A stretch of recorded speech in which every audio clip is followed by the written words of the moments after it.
All right, what's up, TexAgs? This is Ryan Prager. I'm with Texas A&M starting pitcher Ryan Prager. Texas Aggies United, presented by the 12th Man Foundation.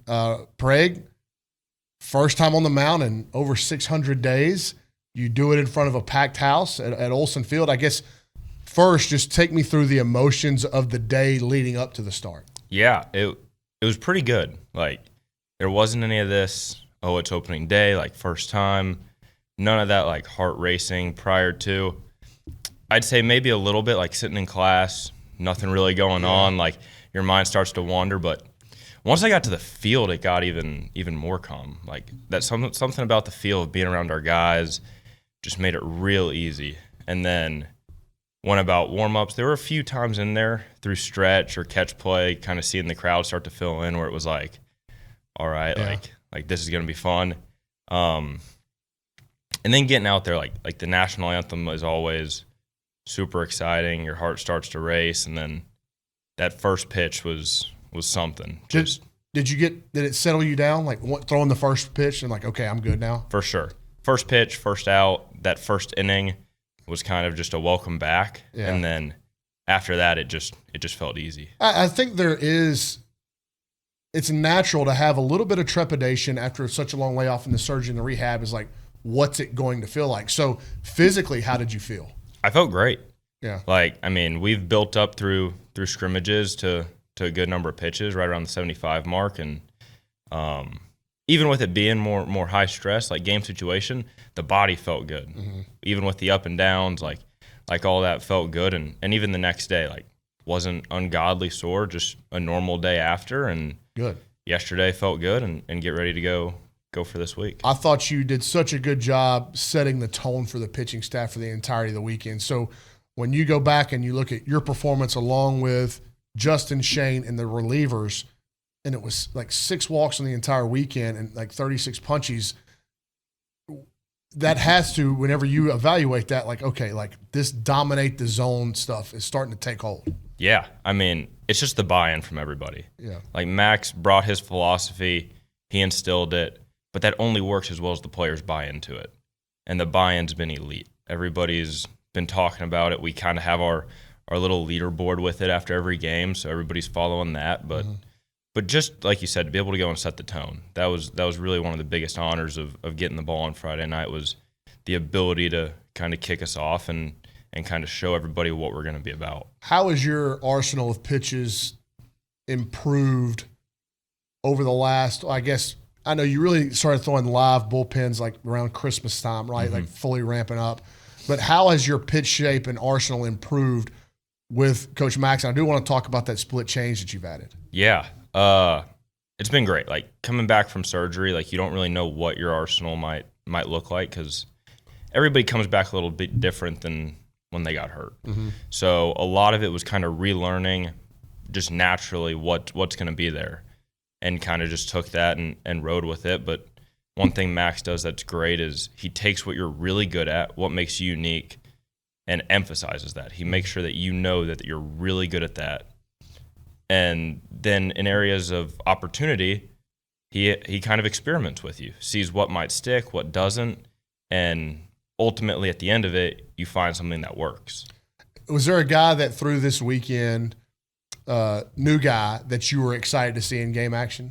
Yeah, the one that really made me excited was Luke Jackson. Yeah, just me and him had been together for the last year doing rehab and everything, and it was great because he was a little bit ahead of me in rehab, so I could kind of bounce some things off of him. I had pitched in a college season before, he hadn't, so he could bounce some things off of me.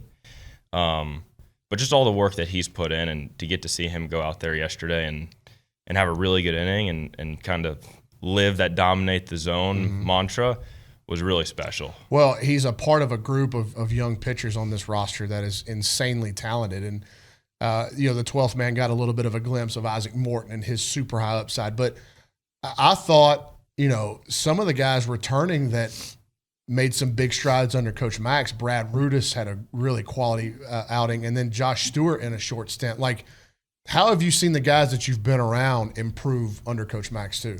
Yeah, I mean, everybody has, because they're told how good they are. Like, you're always going to be told what you're really good at, and it's going to be emphasized how good that really is. So, like, Stewie, for instance, his mindset is just elite right now because he knows how good his slider is. He knows how good his fastball is. Like, his ability to come out and only face one hitter and get us out of a jam. And he wants to keep pitching, but he knows that when his day's done there, he did his job. And he's ready to come back the next day if he has to. Yeah, and I thought Shane's performance was really impressive because going into the season, everybody kind of assumed it was going to be Tanner, be you, Justin, and Tanner. And I know Schloss is hopeful to get Tanner back soon. But it was, I think, really eye-opening that Shane took that mentality that he kind of got last year. Like, I don't care. I'm going to grip it and rip it, and you swing the bat. And he brought it into a start. So now, like, and we'll see what Chris does tomorrow, but, like, the options that y'all have in the weekend have only expanded with the added depth of this pitching roster. For sure. And for, like, Shane, like, last year he did a little bit of everything. He'd be the one-inning guy. He could be the three-inning guy to the pen. He even made a couple starts. Like the moment is never too big for him. Like, it's always just him and the catcher. Like, the moment never gets too big. So whether it's a start on Sunday, whether it's a relief appearance on Tuesday, it's always the same. You taking that year off and having to rehab, did you find a new appreciation for the game and the craft of pitching? For sure. I think when you're told you're not going to be able to do something for over a year, you kind of get a second sense of joy for it. And that's why, even with all the emotions on Friday night, the one that I kind of tried to make stand out was just being grateful. Because once you go through it, you know what it feels like to have something you love so much get taken away.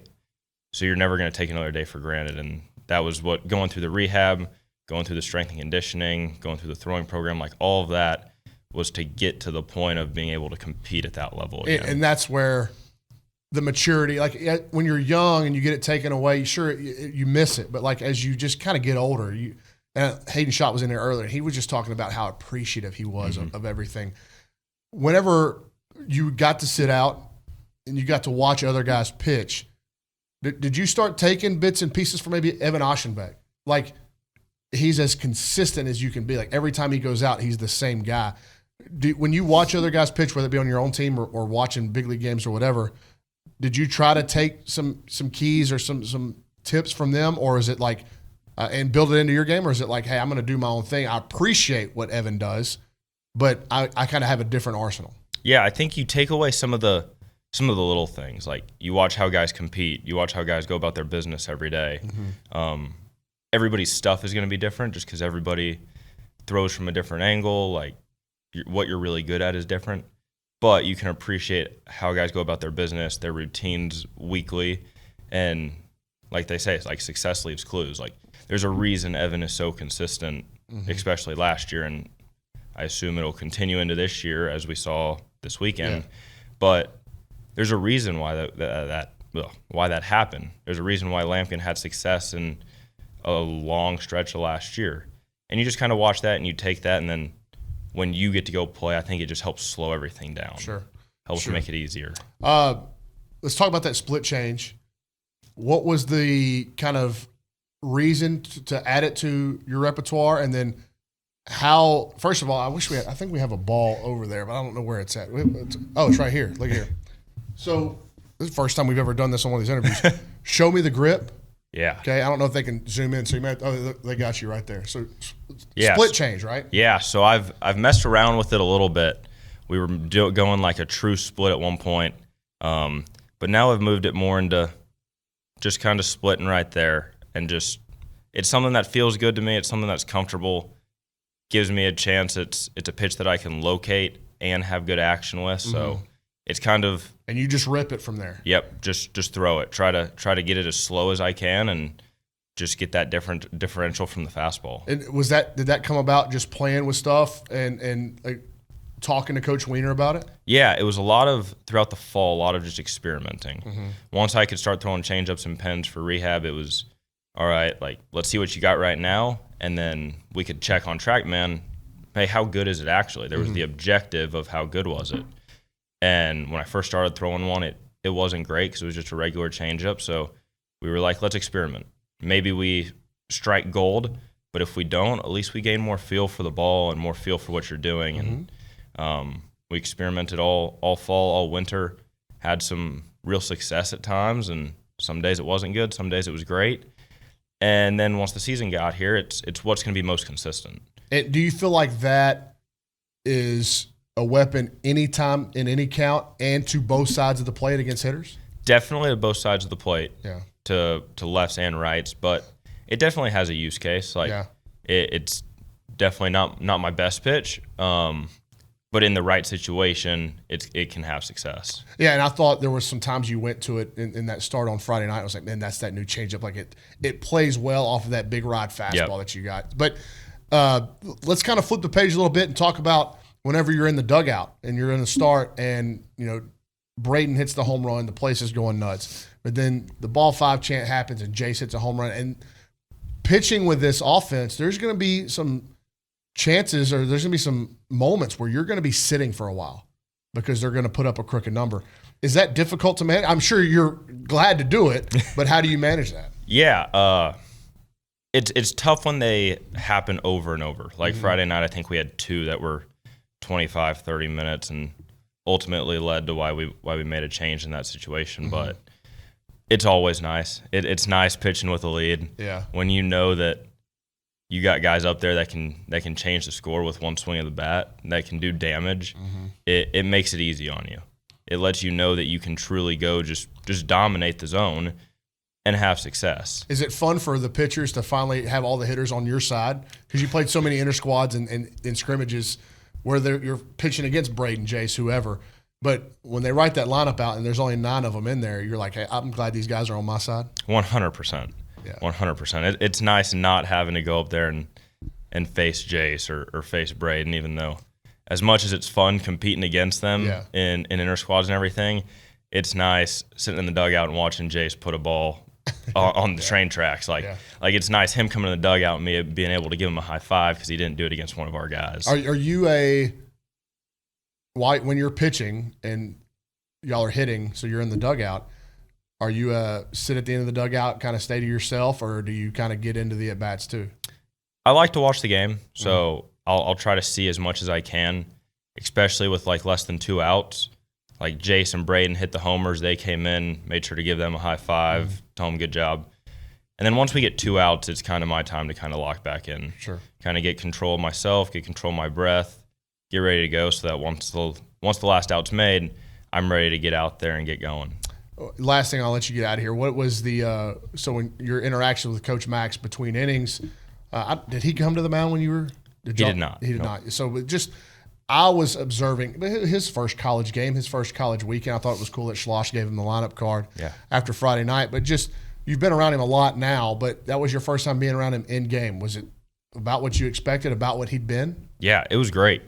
In between innings, it was constant dialogue of what'd you like, what didn't you like, anything you want to change.